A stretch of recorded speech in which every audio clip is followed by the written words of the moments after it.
Guys, good morning. Welcome to my vlog. I'm here inside the mall. This is food court in WTC mall. I just passed by here because eh, I'm going to Wison. I need to buy what they have in Lulu. They don't have in Lulu. A Filipino brand pancake mix. Anyway, I'll just pass by here so that it will not hot. Because the weather now is very hot. It's hard to walk outside the road. It's very hot. At least here inside the mall, I can go out in Hamdan Street. After I go out Hamdan Street,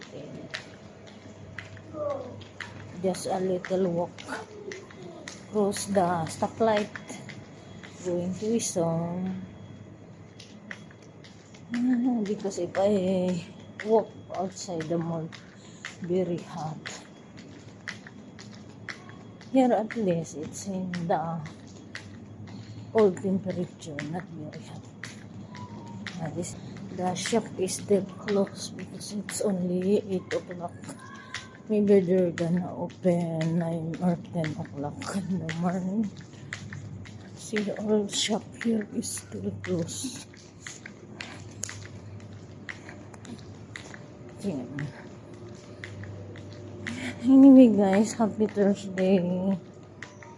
Enjoy your day. Almost weekend again. Tomorrow is Friday already.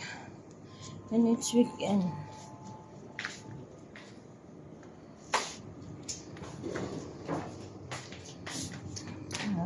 I'm going to ground floor.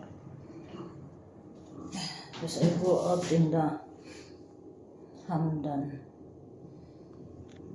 The Bagit Hamdan.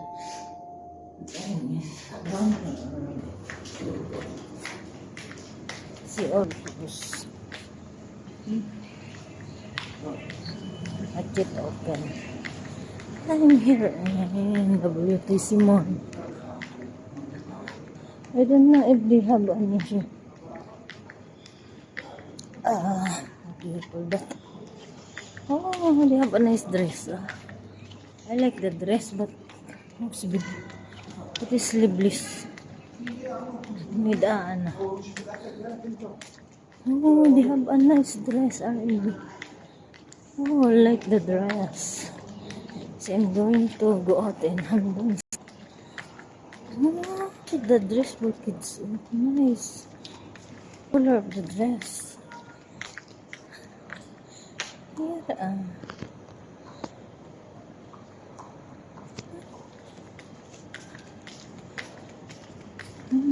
Here, they have nice dress.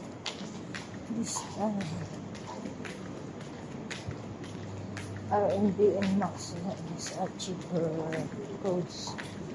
This is cheaper price than the other shop.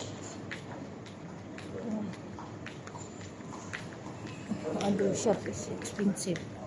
Hey guys, I need to go out now. If you like my video, don't forget to click like, heart, leave, comment, suggestion, and of course, don't forget to subscribe. Thank you very much.